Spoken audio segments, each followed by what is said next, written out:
Hello, I'm Richard Vobes, the Bald Explorer, and I'm out on another exploration. Today I've come to Bignor. Yes, a beautiful little rural village set just north of the South Downs, very close to Bury Hill. In fact, I went to Bury, the village of Bury, only a few days ago, and the video, of course, is out there for you to have a look at.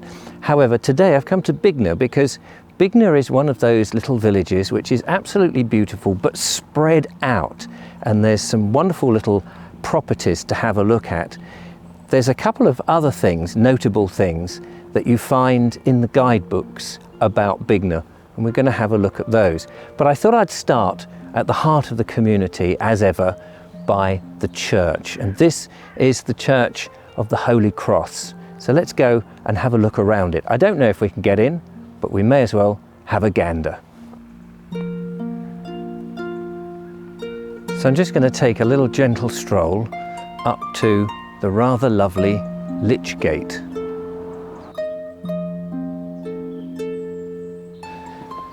And here it is. Beautiful little construction. Let's go in and have a look at the church itself. It's a beautiful church. I'm going to walk around it, circumnavigate it like I often do. I believe that the church that we see here, the main body of the church, is 14th century. It's mentioned in the Domesday Book, so of course that means there must have been a church here around about in the 11th century, and probably a Saxon church. So although what we see now is the beginnings, I guess, of the Norman period and then beyond, there would have been a Saxon church here. It's on a slight hill and it's in the shadow of Bury Hill and the other parts of the South Downs.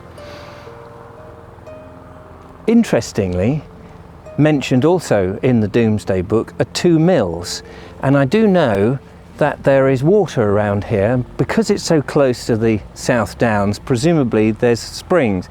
I don't know, I haven't had a chance to actually have a look myself, but two mills suggest water mills, of course. You probably wouldn't want to put a windmill here because I guess the downs would be hampering wind getting across to it. I'm also advised to go and have a look at the yew tree. In fact, it's Arthur Mee in his King's England who suggests that we have a look at the yew tree. It must have been famous in its day. So let's go behind and just have a quick gander at that. This is a rather amazing church. Arthur Mee was writing in the 1930s, so that's about 90 years ago. And this is a colossally wide girthed tree. Absolutely amazing. A bit overgrown there, I can't really get in there, but I think you get the measure of it. It's been here a long time, and again, with the yew trees, you start to think, how long has this been here? Has it been here longer than the tree? Longer than the church, I mean. I know the lovely Julia would have wished to have been here to see the tree. She loves her trees. Right, let's move away. I'm going to duck under these branches here somewhat and continue with our little stroll around the actual church itself. We've got three interesting lancet windows up here on the, I'm guessing that's the east end of the church. And let's just walk around here so we see more of the church. And we can see that it's got a nave and a chancel, and then a spire with shingles on it, and some very interesting graves in the churchyard.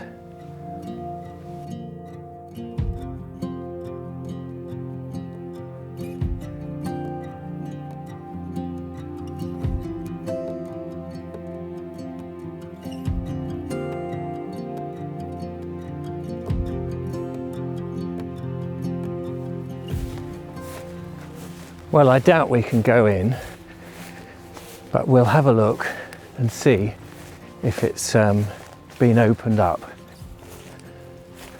Right, we'll just make our way around the side of the church, back, creep through here and into the porch. Wow, look at that door. That looks rather lovely, doesn't it? Let's go in and try the door handle then.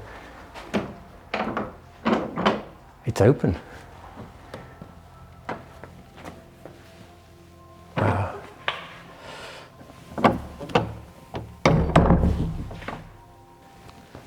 So here we are. Let's just have a quick look at this rather beautiful and somewhat humble church, which is my favourite type of church. These downland churches. Just take a step down through the nave into the chancel. It's rather lovely, isn't it? So nice to be able to go back into the churches. So, you know, they're only going to get a few people in here, a few walkers and what have you. Got some lovely windows. And then we look back. The thing I want to look particularly in this church, however, is the font, because the font dates from the 11th century, so I read. So let's, it's right back here at the west end, and let's have a little look. And here it is. And because it's 11th century, one guesses then it must be early Norman or Saxon. I'm not sure which, but it's roughly hewn, as you can see, with a lid.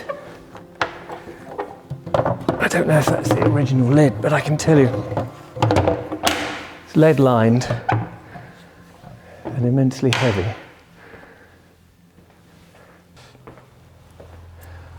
Well, that was lovely. Lovely to go inside a church. We could linger and talk about it a lot longer and spend more time here, but there's still a couple of things that I want to show you. So we're going to take a little stroll northwards towards the Yeoman's house first, and then the Roman villa. I hope you're enjoying this video. Why not help me make more and become a patron? A small donation really makes all the difference and keeps me out and about producing these magnificent presentations. So go to baldexplorer.com and become a patron today.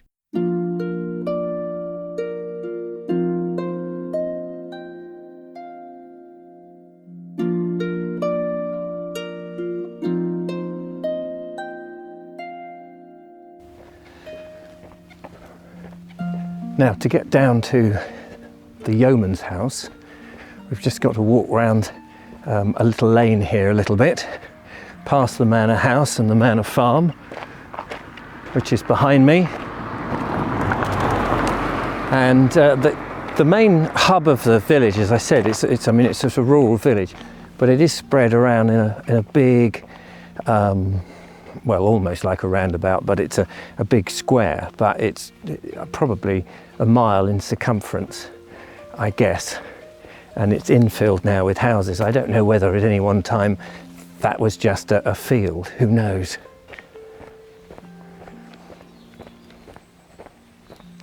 So here we are, coming up to the Yeoman's house, and this is featured in so many guidebooks to Sussex. It's the most exquisite house in the area. It's such a beautiful and iconic building with its thatched roof, and it's still here after all this time, which is superb. There's another one, a similar sort of cottage, not Wealden design. You'd see this type of thing at the Wealden Downland Museum in Singleton. But there's another one that's also on the, just trying to think, it's near Burpham, at Wepham, another a cottage that features in all the old guidebooks and cottage books that illustrate Sussex. It's absolutely beautiful, and I love this. The herringbone of the brickwork is just exquisite, and it's hard to believe now that this was a shop where people would come and buy stuff. But of course villages had all those amenities at one time before the modern era came and all this sort of stuff died out. but it's a beautiful place.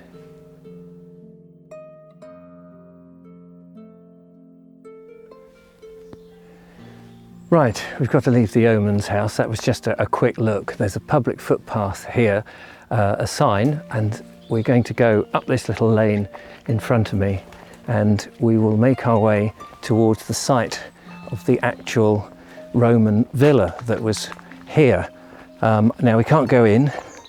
I haven't made an appointment or anything like that. I don't even know if it's open, but I just want to take you up towards where it is.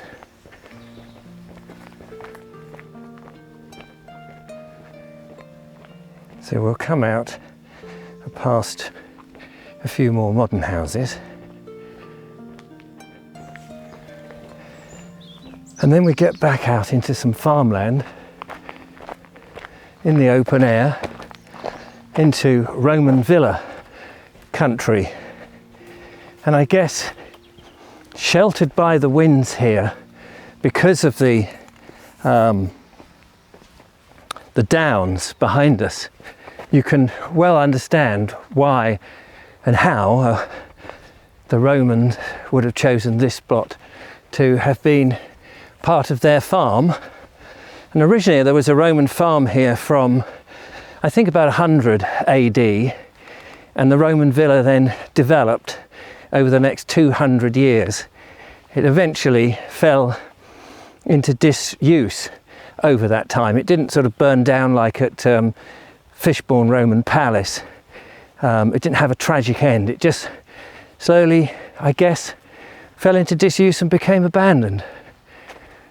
And there, just to my left, to the west of the pathway, is the covered buildings now that have been built to semi-resemble what the Roman villa might have looked like, but also mainly to protect the mosaics.